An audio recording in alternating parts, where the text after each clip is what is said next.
Indralaya itu ada 6 kelompok ya, dan Palembang itu ada 2 kelompok. Jadi 24 tambah 8 ya. Jadi semuanya ada 32 orang ya yang mengambil mata kuliah ini, mata kuliah pilihan. Jadi memang lebih sedikit dari tahun sebelumnya karena mungkin sudah banyak yang mengambil mata kuliah ini ya di angkatan sebelumnya. Oke. Ya mungkin Ibu absen dulu ya untuk kehadiran Ade Putri ada? Ada, Bu. Alia Zahra, Hadir, Bu. Desi Fitriani, Hadir, Bu. El Zahra, Hadir, Bu. Muhammad Elzara hadir, Bu. Oke. Muhammad Fikri Hanif, Adelia Safigar, Hadir, Bu. Muhammad Fajrin, Hadir, Bu. Muhammad Naufal Akil, Hani Putri, Aisyah Najwa, Idrus Zailani, ya ada.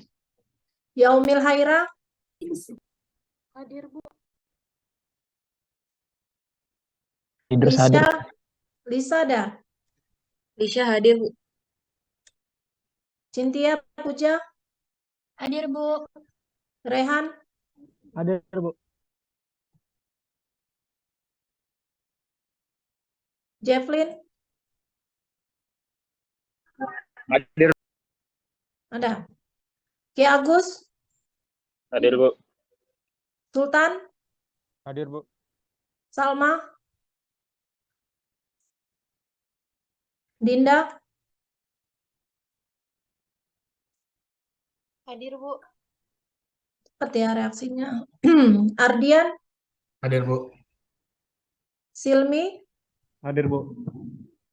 Sahib, Holly, Hadir, Bu. Benson,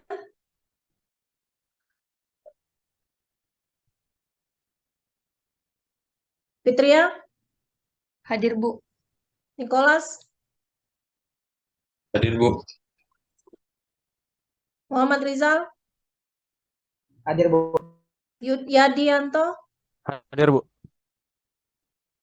Rio Agustinus, Hadir, Bu. Maria Pasca, Hadir, Bu.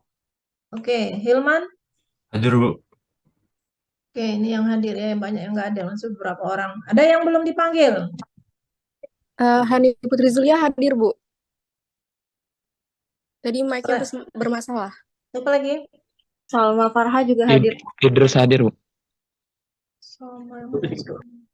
Idrus ada. Salma yang Ada, mana? Bu. Salma nih, Salma nih. Oh ini ya. Oke, Fikri enggak ada ya? Aisyah ada? Aisyah ada, Bu. Ada. Oke, berarti satu orang cuma nggak hadir. Dua orang, Hanif sama Naufal ya. Hanif hadir, Bu.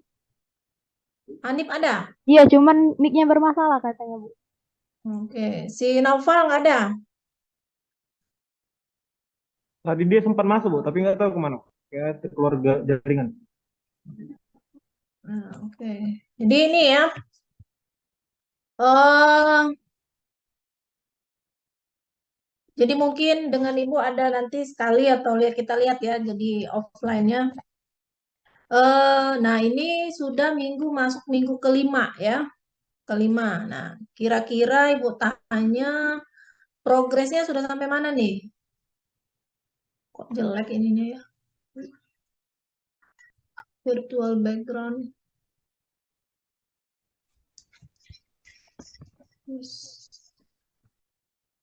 Kok jelek ya video Ibu ya? Ya nggak apalah. Tugasnya sudah sampai mana ini? Sudah mendapatkan gambar semua? Gambar sudah ada semua ya? Sudah, Bu. Sudah ya. Jadi gambar sudah ini. Jadi minggu depan nanti Bu tanya ya. Jadi sudah progresnya. Silakan membuat pendahuluan ya. Bab 1, bab 2. Jadi kalian bisa lihat apa namanya arsip sebelumnya gitu ya. Tapi itu tidak boleh di copy paste ya. Jadi itu hanya sebagai patokan bahwa bentuknya nanti seperti itu.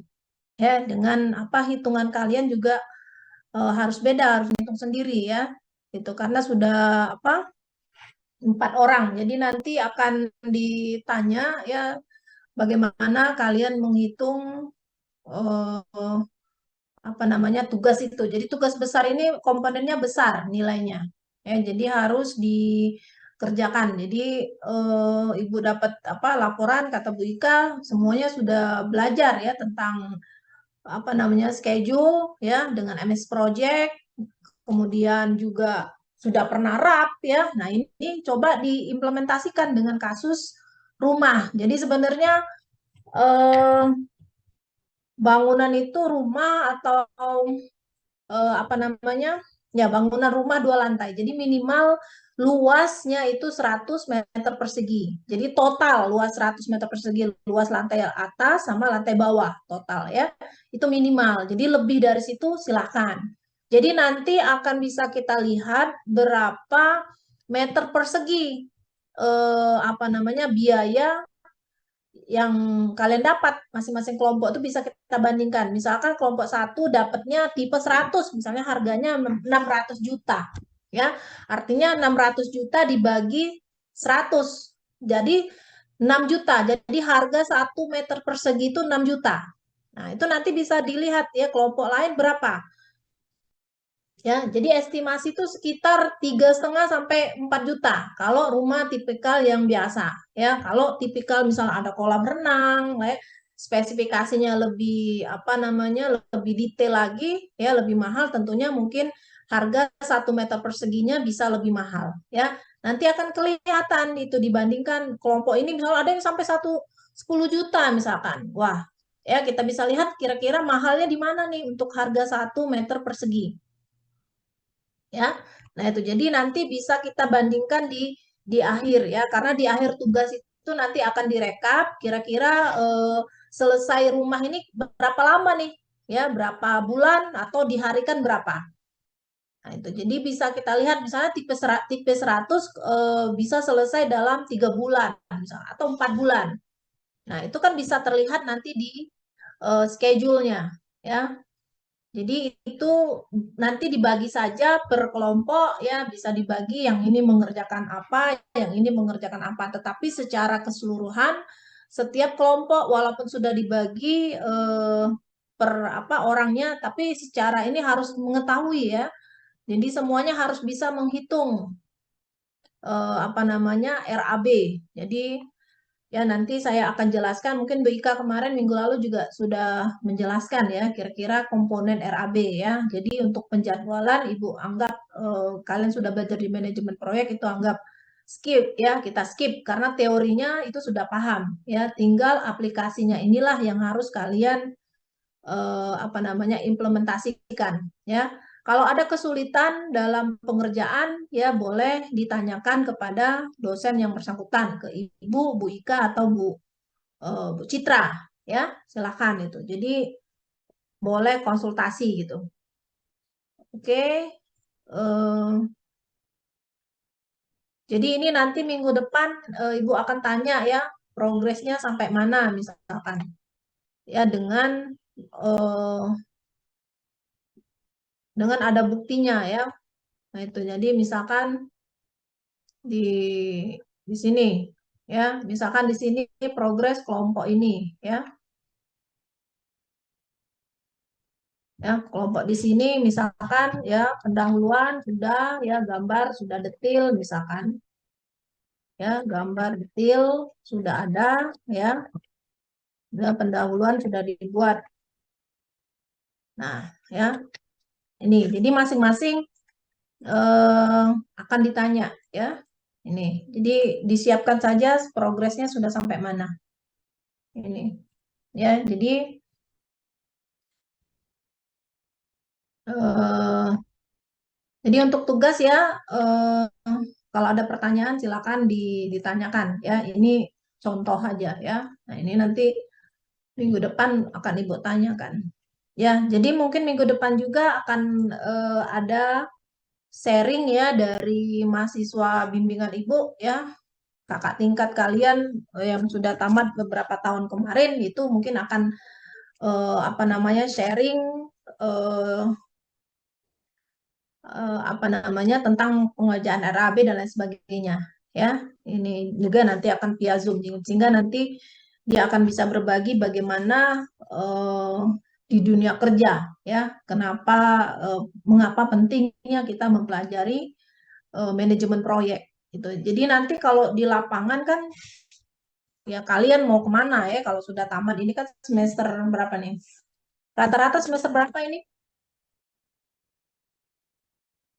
6, Bu. 6.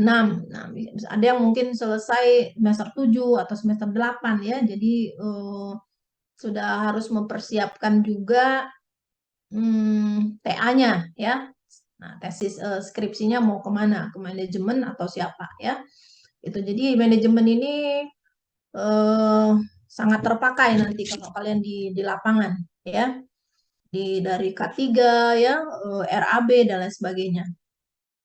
Oke, jadi Ibu lanjut saja ke materi ya. Oke, nah ini ya, ini bisa dilihat, bisa terlihat di layar. Saya. Bisa. Oke, jadi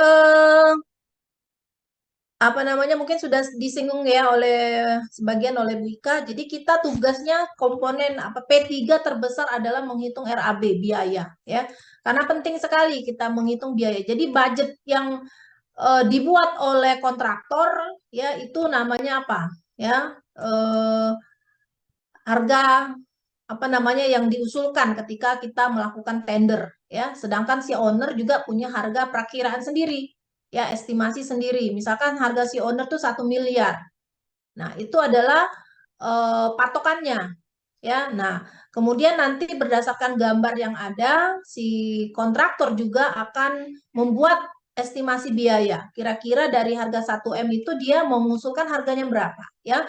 Biasanya harga itu lebih rendah sedikit dari harga harga owner. Nah, itu ya. Nah, jarang sekali yang lebih. Kalau lebih biasanya sudah kalah duluan. Ya, kalau lebih dari harga penawaran yang dibuat oleh si kontraktor itu lebih dari 1 miliar biasanya sudah kalah duluan. Nah, itu jadi kita harus menghitung nih ya dalam suatu biaya tersebut ya komponennya apa saja.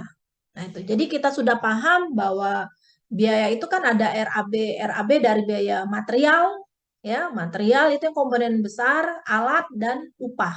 Nah, ini. Jadi itu termasuk dalam biaya langsung ya. Nanti kita bahas satu persatu. Nah, ini. Jadi kalau kita lihat estimasi biaya ya, estimasi ini ada yang estimasi biaya kasar. Ya, artinya kalau kasar itu belum ada detail engineering design. Ya, jadi misalkan kita menghitung tadi 1 meter persegi itu kira-kira estimasinya misalnya 5 juta. Ya, gambar belum detail. Biasanya dilakukan di studi kelayakan. Jadi 1 meter persegi kira-kira 5 juta. Ya, estimasi saja kira-kira ya. Nah, tapi kalau sudah gambarnya sudah ada detail, tentunya kita bisa menghitung secara lebih detail ya, sehingga kita kisarannya mungkin bisa lebih dari 5 juta ataupun mungkin bisa lebih kurang dari 5 juta. Nah, itu. Jadi tergantung dari di mana nih tahap kita mengestimasi. Kalau kita ada pada tahap studi kelayakan, tentunya kita belum mempunyai gambar secara detail. Tapi kalau sudah masuk ke tender dan construction, masa pengerjaan proyek, maka itu sudah menggunakan estimasi biaya detail ya. Nah, kita harus paham jenis-jenis biaya itu apa saja. Komponen biaya ya. Nanti kalian harus mencari analisa harga satuan, membuat analisa harga satuan dan satuan harga satuan untuk wilayah Palembang ya. Nah, itu. Kemudian komponen harga juga disesuaikan ya. Kalau tidak bisa mendapatkan harga terbaru tahun 2023, pakai saja harga yang 2022. Ya, misalkan harga apa? Misalkan bata, ya, bata biasanya bata tuh diambil apa? Ya, batanya ada ukuran berapa? Ya, satu bata itu biasanya harganya berapa? Ada harga 500 atau harga berapa? Ya, nah itu dikalikan berapa kebutuhan bata. Ya, kalau bata kan bisa dikalikan berapa panjang kali lebar. Ya, lebar dinding misalnya 4 kali 3 artinya 20 meter persegi. Ya, bata itu kira-kira satu bata itu dalam 20 meter persegi kira-kira berapa bata yang dibutuhkan. Ya, nah itu sudah ada hitungannya. Ya, kalau jadi misalkan 1 meter persegi biasanya ada 70 bata. Ya, dikalikan kalau ada 20 berarti 70 kali 20 14.400 bata. Nah, itu ya. Jadi kalian tuh secara apa namanya? Cepat itu sudah bisa menghitung, ya. Kebutuhan itu 1 meter persegi dinding itu kira-kira berapa nih cat, kebutuhan cat. Nah, itu ya. Jadi kalau kita sudah biasa menghitung, maka itu kita sudah bisa menghitung secara kasar ya. Oh, ini rumah ini kira-kira habisnya sekian. Nah, ya, budgetnya sekian seperti itu. Karena kita sudah biasa menghitung ya. Apalagi kalau sering kita ikut proyek ya, akan terbiasa. Nah, ini jadi ada jenis-jenis biaya RAB. Nah, ini 4 jenis estimasi. Jadi estimasi kasar untuk pemilik. Nah, itu tadi berdasarkan tahapan-tahapan proyek ya. Kalau kita untuk di awal belum ada detail engineering design, biasanya kita menggunakan estimasi kasar. Ya, 1 kilometer jalan misalkan, itu kira-kira berapa nih? 1 kilometer jalan dengan perkerasan aspal atau perkerasan rigid pavement ya atau misalkan beton itu berapa kira-kira? Ya, berdasarkan data yang lalu. Itu sudah bisa diestimasi. Nah, ini namanya estimasi kasar. Jadi kalau misalkan panjang jalan itu 20 km ya, kita sudah bisa menghitung 1 kilometer itu berapa. Ya, kemudian nah ini biasanya si owner itu akan meminta mencari konsultan perencana ya, misalkanlah si yang punya kerja pemiliknya adalah PU, orang PU. Orang PU mau bangun apa nih? Mau ada proyek apa namanya? Proyek jalan lah misalkan ya. Tentunya dia akan mencari konsultan perencana yang menghitung ya kira-kira pekerjaan konsultan ini kan ada banyak ya, dari mulai merencanakan apa namanya jadwal dan lain sebagainya. Bisa juga ada konsultan studi kelayakan dan lain sebagainya. Ya, jadi biasanya owner ini bisa mendapatkan estimasi harga itu dari konsultan perencana. Ya, dia tidak bekerja sendiri, dia kasihkan ke orang ya. Nih. Nah, kemudian hasil dari konsultan perencana ini itu menjadi harga patokan, ya, harga penawaran yang dipunyai oleh si owner. Ya, kemudian si kontraktor tentunya untuk bisa join apa namanya tender, dia harus menghitung ulang tadi. Ya, dia akan melakukan estimasi detail. Detail ini kalau sudah ada gambarnya, ya, gambar secara detail, ya, potongan, ya, dan lain sebagainya, maka dia hitung, ya. Kemudian biaya sesungguhnya, nah ini, ya. Nah, kadang-kadang yang diestimasi, namanya estimasi, ya. Estimasi ini bisa akurat, ya, tapi biasanya banyak meleset. Nah, ini, ya, jadi si kontraktor ini harus pinter ngitung, ya. Kalau dia nanti mengajukan 900 juta misalkan dari harga 1M, ya ternyata harganya itu lebih mahal, ya dia harus tanggung ya kerugian sendiri. Nah, itu. Jadi biaya itu akan banyak yang harus kita prediksi, biaya ketidakpastian ya, biaya inflasi misalkan, biaya apalagi ya, ada resiko dan lain sebagainya itu bisa terjadi. Nah, ini harus bisa dihitung secara cermat oleh si kontraktor. Ya. Nah, ini jadi jenis biaya kalau kita lihat ada biaya langsung ya, biaya direct cost, Ya, ini ada material, misalkan pekerjaan apa tadi? Pekerjaan dinding ya, tentunya ada batu bata, ya, ada semen ya, dan lain sebagainya. Ini harus dihitung. Nah, biaya upahnya seperti apa nih? Berapa tenaga kerjanya? Ya, berapa mandornya? Berapa pekerja, berapa tenaga kerjanya? Ya, nah levelnya beda-beda. Misalnya satu hari misalkan tukang ya, kepala tukang tuh beda-beda. 150.000 atau sampai 200.000 mandornya per hari. Nah, ya. Jadi kalian harus bisa menentukan harga hariannya berapa. Ya, itu dibuat di analisa harga satuan. Kemudian biaya alat. Nah, kira-kira pekerjaan apa yang menggunakan alat? Ya, kalau misalkan bangun rumah 2 lantai, alat apa nih kira-kira yang harus disewa? Ya, apakah kita mau sewa ataukah kita mau beli? Nah, ini kalau kita akan sering menggunakan, mungkin sebaiknya kita investasi membeli alat tersebut ya dari sisi si kontraktor. Tapi kalau memang alat itu mahal, misalkan menggunakan ekskavator ya, bulldozer dan lain sebagainya untuk perataan tanah, ya kita harus hitung berapa harga sewa. Sewanya misalkan per jam, ya dikalikan dalam berapa jam work hour yang harus yang dibutuhkan, sehingga kita jangan sampai nyewa alat itu terlalu banyak idle. Idle itu artinya banyak nganggur alatnya, ya karena alat itu disewa berdasarkan jumlah jam. Nah, ini ya jadi harus efektif, kalau tidak rugi dong si kontraktor ya. Nah, ini adalah komponen biaya langsung. Biaya tak langsung apa? Biaya tak langsung itu ada overhead. Nah, overhead itu adalah biaya lain-lain ya. Biaya misalkan biaya listrik. Nah, overhead ya. Biaya listrik perusahaan itu kan dia ada kantornya. Ya, jadi harus bayar listrik, bayar air, bayar gaji. Nah, ini masuk dalam komponen biaya overhead. Ya. Kemudian biaya tak terduga, contingencies. Nah, ini biaya tak terduga biasanya ada resiko di sini, ya. Apa kira-kira komponen yang kita harus meletakkan berapa persen nih kira-kira biaya tidak langsung terhadap biaya langsung berapa persen? Ya, kadang-kadang secara ini dia sekitar 10% ya. Nah, dari biaya langsung, ya. Nah, ini. Jadi biaya tak terduga tuh misalkan terjadi kenaikan harga ya, seperti pandemi ya. Nah, banyak ketika masa pandemi banyak proyek itu yang berhenti. Nah, ya putus di jalan. Nah, ini juga orang tidak expect ya, orang tidak pernah menduga akan terjadi pandemi. Nah, ini apakah memang pandemi ini sudah dihitung ya?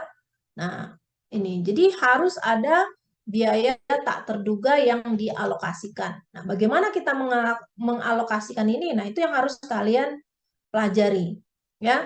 Kemudian ada biaya keuntungan dong, profit, ya, profit. Nanti ada biaya pajak, ya, semuanya harus ada pajak. Berapa pajaknya? Nah, ini dihitung semua dalam komponen biaya. Jadi biasanya tugas mahasiswa hanya menghitung ini. Nah, ya bahan material upah. Nah, nanti di tugas kalian ya ambil aja kira-kira biaya tak langsungnya berapa persen. Ya, anggaplah dia ambil 10% dari biaya ini. Misalkan biaya ini totalnya adalah berapa nih? Misalkan 600 juta nih. Ya, jadi 10% dari ini berapa? Ya, 60 juta. Ya, 60 tambah 600 tambah 60 berarti 660 juta total biaya. Nah, ini ya, jadi harus dijelaskan ya. Karena yang akan kalian hitung sebenarnya yang ini ya. Nah, ini kalau mau didetailkan juga boleh.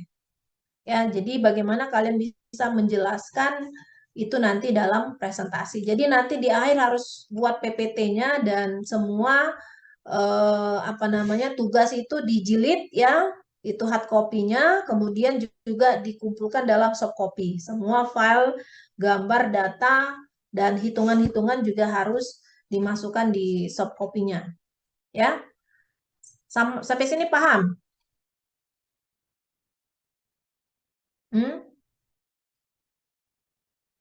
Nah, oke ya, jadi harus paham. Nah, ini biaya tak langsung, biaya yang tidak secara langsung berhubungan dengan konsumsi. Nah, ini ya, tetapi harus ada dan tidak dapat dilepaskannya. Tadi biaya overhead ya. Nah, ini jadi sewa kantor. Nah, ini harus dihitung kalau nanti kalian kerja buat apa kantor sendiri, biasanya ya ada banyak juga alumni-alumni kita itu yang tidak mau bekerja sebagai PNS ya. Ada yang sukses ya, yang dia buat perusahaan sendiri. Nah, dari mulai misalnya ada yang mau konsultan, ada yang mau kontraktor. Jadi, nah itu tadi berdasarkan basis kepercayaan biasanya ya. Jadi network ya bagi kita itu dapat proyek itu kan biasanya kadang-kadang tergantung ya. Kalau proyeknya besar dia harus apa namanya secara tender ya.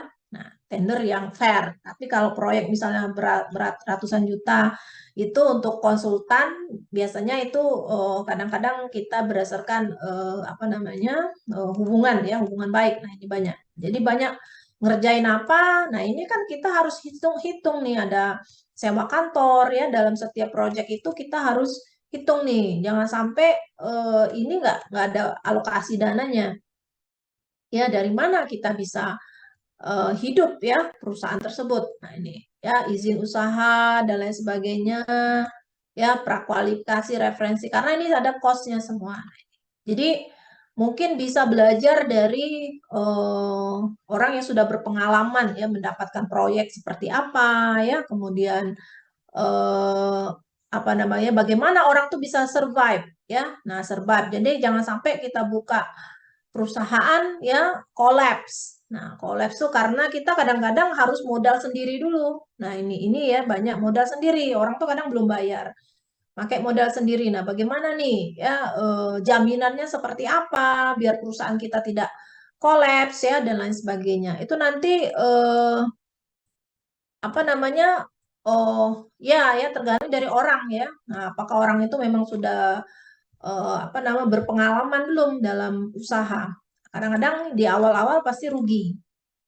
Nah, itu ya. Kemudian ada tadi overhead kantor, ya, ini overhead di lapangan. Di lapangan juga perlu biaya. Seperti ini. Kita lihat bangun rumah tadi. Kalau rumah itu kan sekarang banyak macam ya. Rumah itu kita bisa apa namanya kalau kita mau rumah, bangun rumah kita cari ya orang arsitek, kita bangun, bisa mendesain ya. Kita cari perusahaan kontraktor yang mengerjakan itu. Misalkan ya, mengerjakan itu di lapangan. Maunya apa seperti apa? Tentunya berdasarkan gambar yang ada. Nah, itu kan nanti penawaran yang diajukan kontraktor itu berapa misalkan. Oh, bangun rumah ini ya. Nah, apakah memang kita harus sebagai owner, kita yang punya rumah, kita harus mengecek nih, ya, apakah memang mutunya sesuai dengan spesifikasi.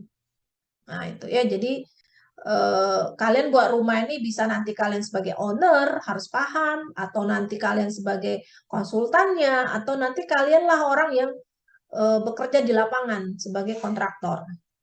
Ya, nah ini. Jadi kalau di ini kita harus juga memperhitungkan biaya operasional di lapangan. Nah, ini ya. Jadi kalau kita sebagai kontraktor kita nih cari tukang ya, tukangnya ini ya berapa nih gaji tukang? Ya biasanya perumahan-perumahan itu kan sudah punya dia personil di lapangan ya. Nah, itu. Jadi dia sudah harus bisa menghitung nih ya rata-rata kontraktor tuh pasti untung ya. Nah, rata-rata untung ya. Jadi bagaimana mereka bisa apa namanya memperkirakan itu hitung-hitungannya ya. Nah, ini kalau rugi ya enggak mau pasti ya. Nah, ini fasilitas sementara, ada gudang, kantor, listrik, pagar. Nah, ini juga harus dihitung. Nah, kalau misalkan tadi si ownernya belum punya uang misalkan, ya, belum punya dana, tentunya kadang dana awal itu menggunakan bank, ya, dananya si kontraktor. Maka kontraktor itu biasanya kalau dia tidak punya dana, dia misalkan dengan pinjaman bank, biasanya perumahan itu ya, kamu bangun perumahan, modalnya cuma tanah saja. Nah, bangun ya. Nanti kan sudah dibangun pinjam bank, ya ada bunga bank. Nanti setelah itu ada yang beli, ya ada yang angsur, ya ada MOU dengan bank dan seterusnya ya. Nah, itu tentunya harus kita perhitungkan ya, karena bangunan itu harus ada izin bangunan dan lain sebagainya. Ini semua kos-kos yang harus kita pikirkan ya. Peralatan kecil yang habis terbuang. Nah, ini apa? Misalkan peralatan yang setelah proyek itu tidak bisa digunakan kembali. Ya, ini. Kemudian ada as-built drawing, ya, foto dan gambar, ya, harus ini kita harus bayar orang yang apa namanya bisa gambar, ya, atau kalian sendiri yang memang bisa menggambar sehingga cost-nya itu nanti bisa ditekan, ya, seperti itu. Nah, quality control-nya seperti apa, ya? Nah, ini harus ada tesnya, tes mutu betonnya, mutu beton berapa yang diminta, K300, K3,5 atau berapa, ya, mutu bajanya berapa. Ya, harus ada uji sondir. Nah, ini. Jadi tidak sembarang. Ya, bangun itu kan kita harus melihat bagaimana kekuatan tanah, ya, apakah tanahnya tanah dalam, ya, ataukah tanah lembek. Nah, itu. Ya, kira-kira tipe pondasi seperti apa nih sehingga kita harus benar-benar menghitung nih, ya, biaya pondasinya berapa. Kemudian, nah, ada rapat-rapat, makan dan lain sebagainya, konsumsi, ya, berapa persen, ada biaya ngukur, ya, kita biaya pembersihan dan lain sebagainya. Ini menjadi biaya overhead proyek di lapangan. Nah, ini. Jadi biaya tak langsung juga, ya, biaya tak terduga nih, contingency, ya, biaya yang kejadian tidak, yang mungkin saja bisa terjadi. Nah, kalau terjadi banjir, nah, ya, kalau seperti ini ada longsor, naiknya muka air tanah, banjir, nah ini menjadi sebenarnya menjadi resikonya si owner, ya. Nah, karena ini kan force major, ya, di luar kuasanya si kontraktor. Nah, tapi ini harus kita perhitungkan, ya. Nah, salah satunya misalnya ya tsunami, misalkan gempa bumi, ya, pandemi dan lain sebagainya. Ini hal-hal yang tidak bisa diduga, ya. Dulu tahun 97 terjadi krisis moneter dan lain sebagainya. Ini hal-hal yang unpredictable, ya, yang sebagai kontraktor kita harus bisa menghitung, ya. Nah, kalau kita belajar manajemen risiko, nah itu kita bisa resiko-resiko apa yang terjadi, ya, yang harus kita hitung, ya, dalam proyek. Nah, ini semakin teliti kontraktor dalam menghitung pelaksanaan konstruksi, ya, maka semakin kecil besarnya kontingensi. Nah, ini artinya kalau dia besar kontingensi ini, nah ini, ya, artinya detail dia. Ya, kalau kita terlalu besar menganggarkan ini besar, ya, komponennya jadi besar. Misal tadi 1M ternyata lebih dari 1M, ya. Akibatnya apa? Ketika tender pastilah kalah duluan. Ya. Nah, itu karena yang diambil adalah apa? Harga yang mendekati harga owner, ya, yang paling rendah pasti, yang paling rendah, namun dia harus visible, artinya harus layak, ya. Kalau 1M kita ajukan 500 juta, ya, setengah dari harga owner, ya, itu juga nggak make sense, ya, nggak masuk akal, ya. Nah, itu jadi tidak mungkin juga kita kasih harga yang terrendah, ya, paling rendah dari itu nggak mungkin, ya, karena apa nanti yang dipakai, semen apa nih, jenis apa, kekuatannya seperti apa, jadi pertanyaan juga. Jadi bukan berarti harga yang paling rendah itu sangat rendah sekali dari harga 1M, ya, jadi harus lowest responsive dan responsible, harga terendah namun harga itu harus layak terhadap kebutuhan proyek dan juga harus bertanggung jawab. Artinya risiko-risiko itu memang harus sudah dipikirkan. Jangan sampai nanti sudah dibangun terjadi kegagalan bangunan. Ya, bangunan itu roboh. Nah, itu banyak. Ya, karena speknya tidak sesuai. Ya, nah itu nanti apa bahaya, ya, banyak yang korban. Nah, itu nanti kena semua nih si kontraktornya, ya, konsultannya, ya, dilihat nih salahnya di mana ini. Nah, itu, ya. Kemudian ada tadi biaya tak langsung profit. Nah, profit, ya, profit itu adalah keuntungan. Nah, keuntungan ini tidak sama dengan gaji. Ya, profit ini ya ada di situ. Kadang-kadang ditaruh di apa namanya masing-masing item pekerjaan atau mungkin dia ambil dari terakhir berapa persen profit itu diambil dari total semua biaya. Ya. Jadi profit ini sebenarnya apa yang sudah kita hitung ditambah dengan faktor resiko tadi. Nah, ini semua jenis biaya selain keuntungan tidak dapat dikurangi karena mau tak mau harus dikeluarkan, ya. Nah, ini. Jadi kita harus nanti kalau kalian bertindak sebagai kontraktor harus apa? Paham, ya, menghitung biaya. Nah, Jadi kalau ada orang tuanya, kakaknya yang bekerja sebagai konsultan atau kontraktor, nah kalian bisa belajar ya bagaimana prakteknya di lapangan. Ya karena teori ini ya teori harus memperkenalkan, tapi prakteknya itu banyak ilmu itu yang kalian dapatkan itu ketika kalian ada di lapangan. Ya, jadi kadang-kadang ya kita ini banyak ya mahasiswa sekarang IPK-nya 4 semua, bahkan ada yang 5 ya saking besarnya, tapi tidak ketika di lapangan 0. Ya, diuji orang nggak tahu, itu malu, memalukan. Ya, jadi kita jangan bangga dengan IPK 5. Ya, sekarang nih besar-besar semua ya. Kalau mau cari IPK 3 mungkin 1001 kali. Ya, karena rata-rata semuanya besar, IPK-nya 4 ya, saking besarnya 5. Nah, itu nggak usah bangga kalian ya. Kalau saya itu malu malah ya. Malu kenapa? Ya, ya itu tadi. Kalau itu besar tetapi ketika kalian diuji di lapangan ya, kerja ditanya ini nggak tahu, ditanya ini nggak tahu, malu. Nah, itu ya banyak cerita yang sebelumnya itu ketika dikerja di interview dari Pertamina misalkan ya, perusahaan-perusahaan seperti itu, coba kamu hitung dulu ini ya. Ya buat RAB ini, kalau ini dari mana? Ya nggak tahu lagi, harus buka buku lagi.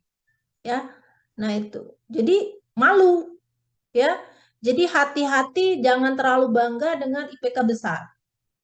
Ya, kalau itu tidak disesuaikan, ya. Jadi kalau kalian harus benar-benar berani mempertanggungjawabkan itu, dapat IPK sampai 4, 3,9 dan lain sebagainya, ya. Jangan sampai IPK besar tapi ketika ditanya di lapangan ujian ya mau apa namanya di proyek nggak bisa ya. Nah itu malu-malukan ya, malu-malu itu. Jadi jangan sampai seperti itu ya. Nah itu jadi apa namanya belajarlah ya. Belajar itu tidak cukup hanya sampai dikasih dosen di sini ya, tapi belajar itu banyak belajar sendiri juga ya, harus dieksplor. Ya, nggak mungkin saya, Bu Ika, Bu Citra tuh memberikan semua, nggak mungkin ya. Itu harus ada dua arah. Jadi kalian juga harus banyak belajar dari luar secara langsung. Itulah ilmu yang benar-benar akan lebih melekat. Ya, kalau ini kan Ibu teori dan lain sebagainya. Prakteknya itu yang harus kalian berperbanyak ya. Jadi jangan hanya sebatas teori, tapi kita harus paham juga praktek di lapangan itu seperti apa. Ini ya. Nah, ini biar langsung. Jadi biar langsung, nah ini tugas pertamanya adalah kita harus tahu volume pekerjaan. Ya, nah ini kita harus hitung. Dari mana bisa ngitung volume pekerjaan? Dari gambar. Ya, misalkan galian. Galian itu berapa nih? Berapa meter kubik? Ya, tentunya ada lebar, ada panjang, ada berapa kedalaman. Ya, galian tanah keras misalkan. Ya, mau bangun 1 meter kubik, artinya 1 kali 1 kali 1 meter kubik. Ya, ini volume galian. Ya, volume itu bisa meter kubik, meter persegi, ataupun meter maju. Ya, nah ini. Jadi yang kalian cari ini nanti dalam tugas kalian, kalian harus buat di belakangnya, di lampiran. Ya, hitung satu-satu per item pekerjaan. Ya, jadi tidak langsung dapat volumenya sekian. Jadi harus ada uraiannya, harus ada hitungannya. Ya, jadi saya ingin melihat dari mana kamu mendapatkan volume tersebut. Jadi harus dijelaskan di situ, ya, digambar. Ya, nah ini. Jadi harus dijelaskan bagaimana dapat volume. Ya, kemudian ini dapat unit cost, harga satuan. Harga satuan tadi, harga satuan itu dari berapa materialnya? 1 meter kubik material berapa? 1 meter kubik upah berapa? 1 meter kubik alat berapa? Nah ini, jadi unit cost ya. Nah ini nanti dikali akan mendapatkan biaya langsung. Jadi tadi volume itu bisa meter maju, misalkan pekerjaan pembersihan ya. Berapa meter maju ya, pembersihan itu biasanya jalan dihitung meter maju. Ya. Meter persegi, misalkan pekerjaan ngecat atau pekerjaan dinding, ya panjang kali lebar biasanya meter persegi. Meter kubik galian misalkan, ya galian pondasi, ya panjang kali lebar kali tinggi, kedalaman. Nah, ini meter kubik. Nah, buah misalkan apa? Pemasangan jendela misalkan, pemasangan pintu ya. Nah, ini hitungannya dalam buah ya dan lain sebagainya. Jadi satuannya itu harus jelas. Ya, kemudian unit cost, harga satuan volume pekerjaan tadi. Nah, ya kalau satuan volume biasanya rupiah per meter maju berapa? Ya, rupiah per meter persegi berapa? Rupiah per meter kubik, rupiah ini. Ya, jadi harus ada bahan, upah sama alat. Jadi unit cost-nya ini.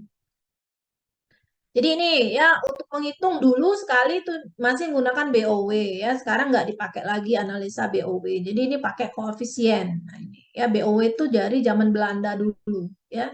Jadi jangan lagi kita menghitung RAB dengan menggunakan BOW ya, sudah ketinggalan zaman. Nah, bisa kalian hitung dengan cara SNI ya. Nanti kalian harus pelajari ya. Nah, kira-kira kalian menghitung pakai yang mana? Ya, apakah berdasarkan produktivitas atau menggunakan cara SNI ya. Nanti kalian pelajari sendiri mau pakai yang mana. Atau cara dari Bina Marga. Nih, upah berdasarkan man hour atau man day.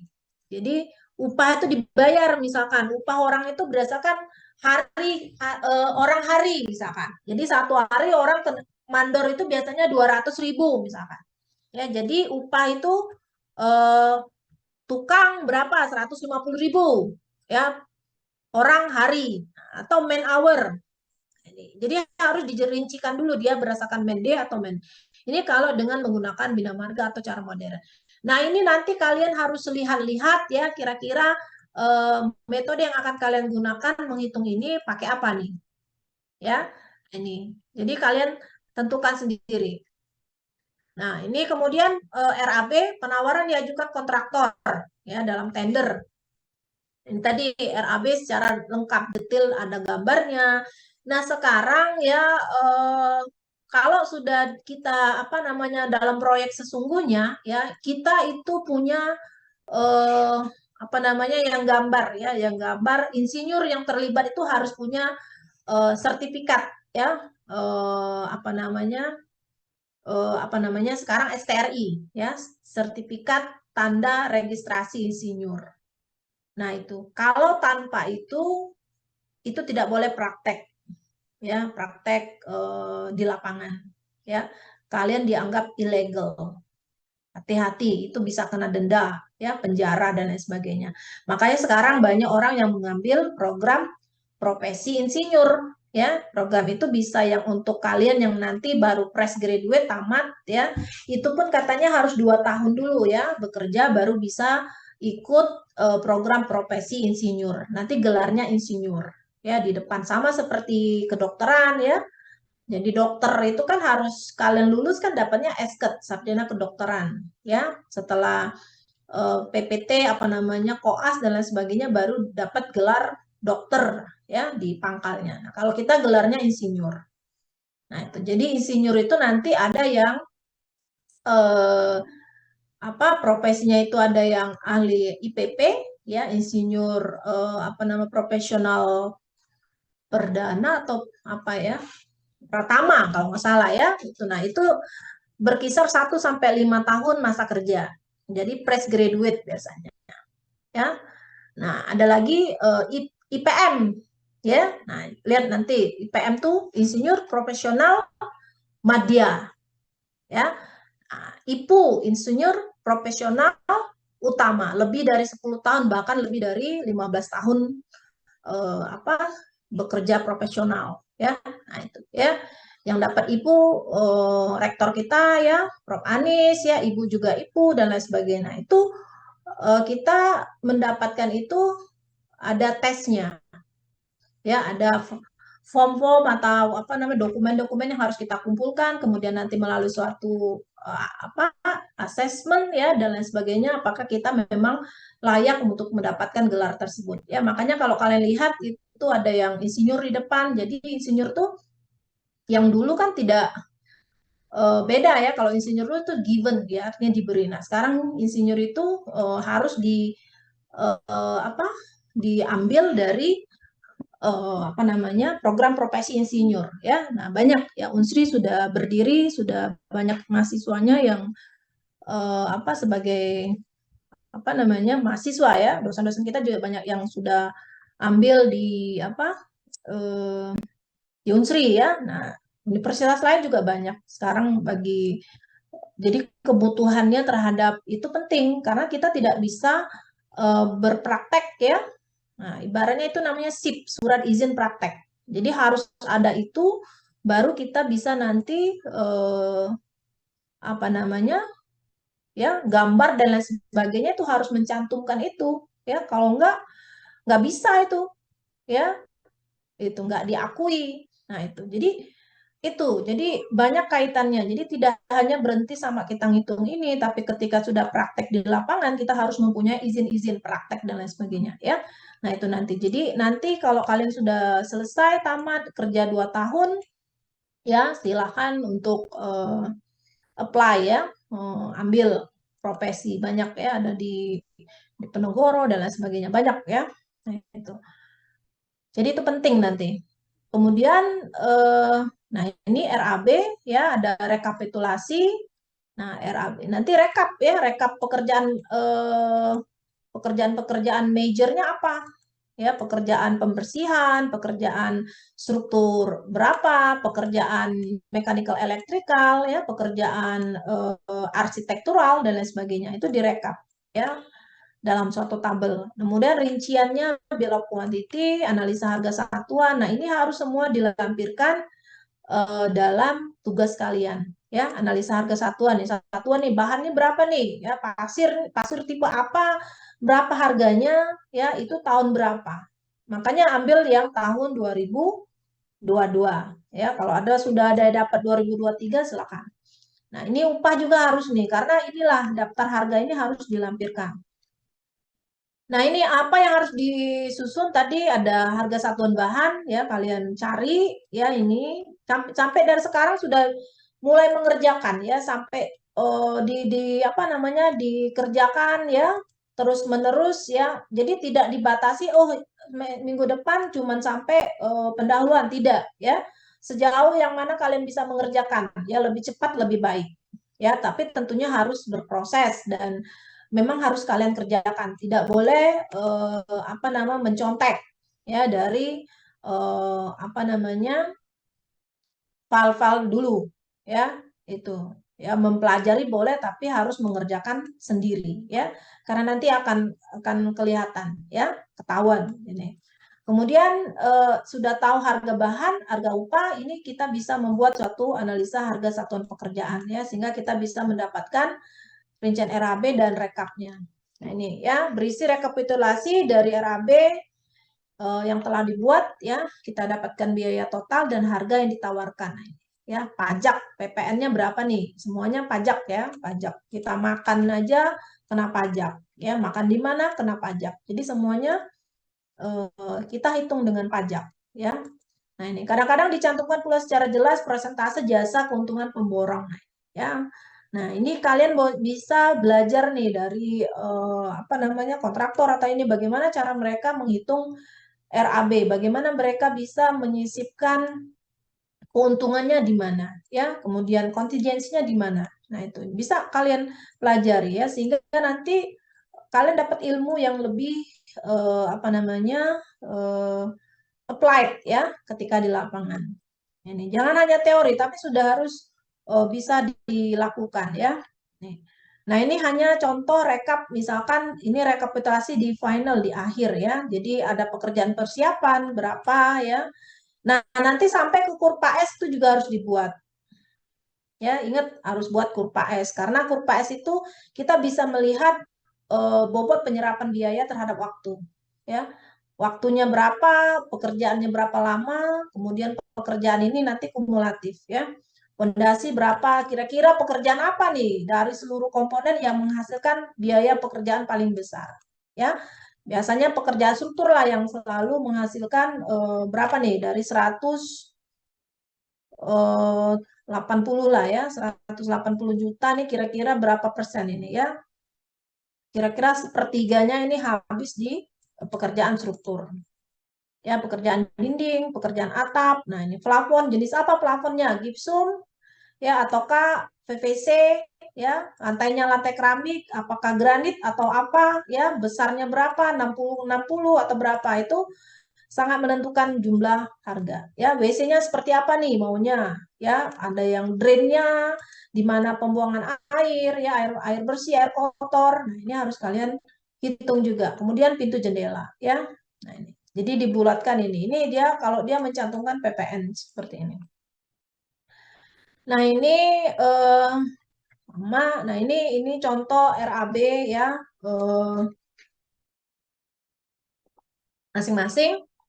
Misalkan pekerjaan persiapan itu pekerjaan persiapan itu ada komponen pembersihan lahan, mobilisasi, dan pembuatan pagar. Nah, ini untuk rumah, kalau kalian mau buat seperti ini juga nggak masalah.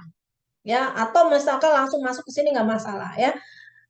Karena misalkan tanahnya sudah bersih nih, sudah jadi ya, sehingga tidak perlu kita lakukan pembersihan lahan ya. Nah, mobilisasi apa ya buat pagar biasanya misalkan seng ya ataupun butuh apa nih kira-kira ya itu kan luas ya luas kelilingnya berapa ini biayanya kira-kira berapa nih per meter maju ya. Nah, ini bisa kita hitung total ya. Pekerjaan pondasi harga galian tanah berapa volume. Nah, ini kan yang harus kalian hitung dulu volume ya. Volume, baru nanti ditabelkan, ini satuannya apa, baru nanti harga persatuan, analisa harga satuan.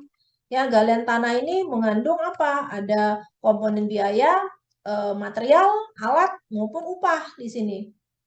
Nah, ini. Jadi untuk 1 meter kubik, harganya segini. Jadi kalau pekerjaan ada 109 meter kubik, dikalikan ini, maka besarannya seperti ini. Ya. Sehingga kalau pekerjaan pondasi ditotalkan menghasilkan jumlah ini. Ya. Nah, ini contohnya seperti ini. Ini contoh yang apa namanya?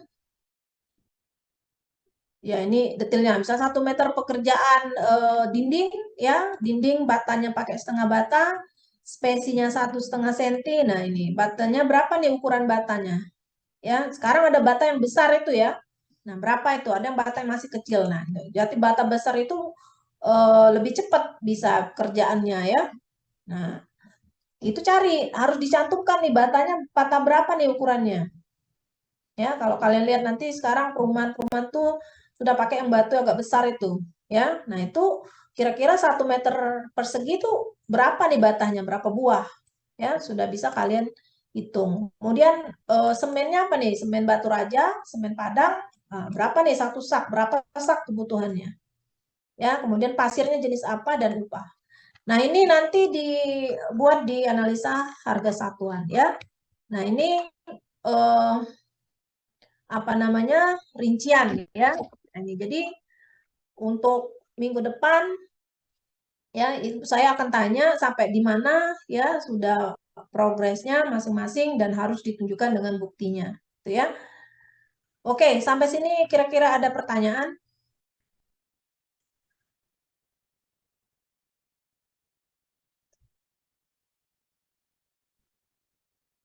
Ada pertanyaan?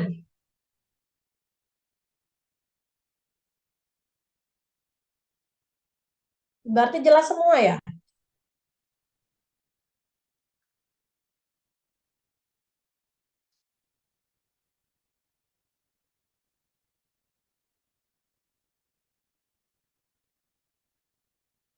Ya, kalau nggak ada pertanyaan, ibu yang nanya ya, ibu panggil.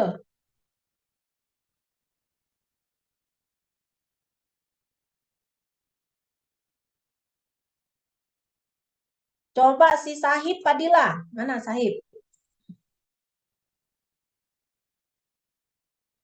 Ada Sahib?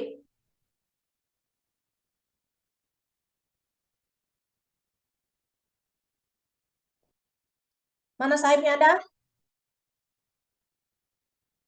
Apalagi tidur ini.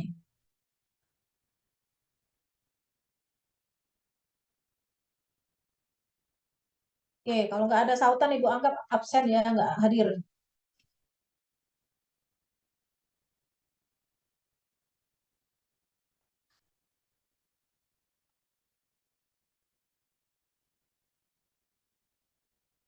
Ya, oh memang nggak hadir ya. Tadi nggak hadir ini.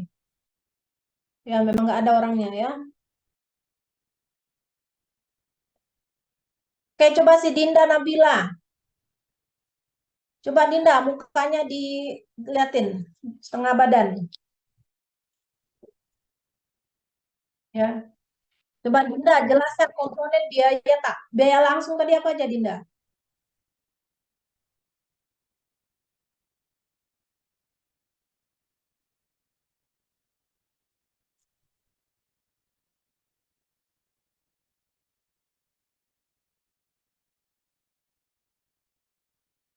Ayo jawab.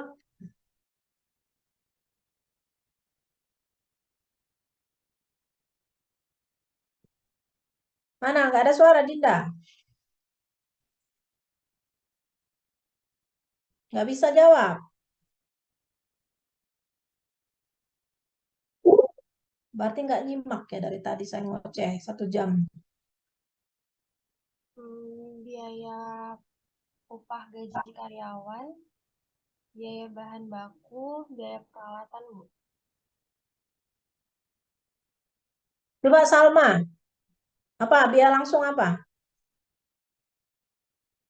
Biaya langsung itu biaya material, peralatan, sama biaya upahnya, Bu. El Zahra apa? Ulangi. Biaya bahan material, biaya upah atau labor atau manpower, sama biaya alat atau equipment.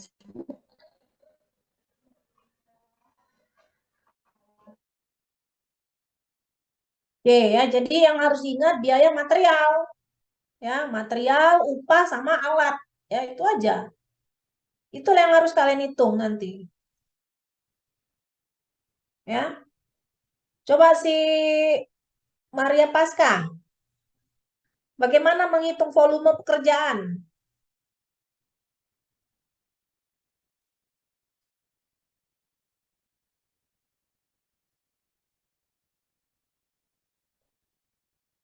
Ayo jawab.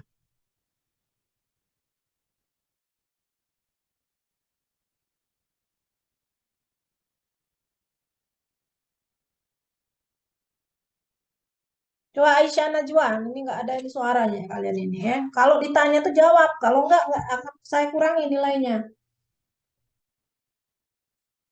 Ya, coba Aisyah.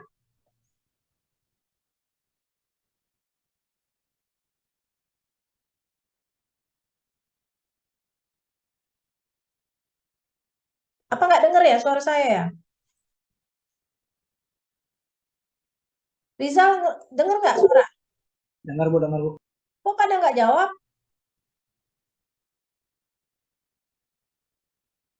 Maria? Kedengeran, Bu. Nah, jawab kalau bisa. Kok Eh, diam aja?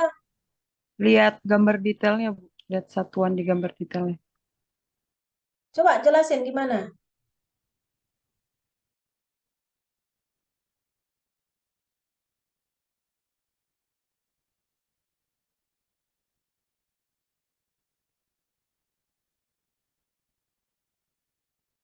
Coba si Fitria tadi, apa? Bagaimana menghitung volume pekerjaan?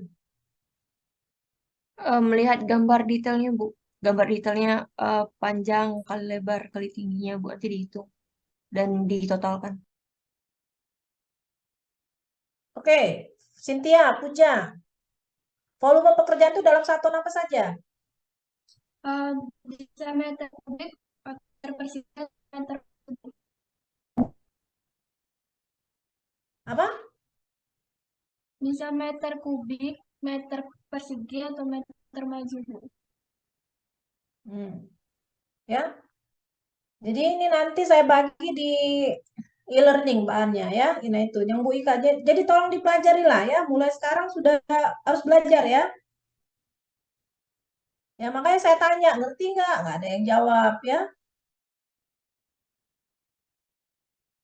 Artinya semuanya bisa. Pas ditanya nggak ada yang jawab. Ya, jadi harus harus ini ya harus paham Minggu depan juga harus dibaca dulu ya bahan-bahannya itu, jangan lewat-lewat aja tuh nggak dapet apa-apa tuh. Satu semester dapat apa nanti ilmunya? 144 SKS, berapa persen yang bisa benar-benar kalian dapatkan ilmunya itu? Ya, jadi tolong ya, jangan berbangga saja dengan IPK besar itu, IPK 4 semua itu. Ya, benar-benar harus dibuktikan itu bahwa IPK itu benar-benar layak kalian dapatkan. Ya, bukan di-given, bukan diberikan, tapi memang effort yang kalian lakukan itu. Ya. Jadi itu, jadi mahasiswa sekarang seperti itu. Ya, jadi buktikan bahwa omongan itu salah.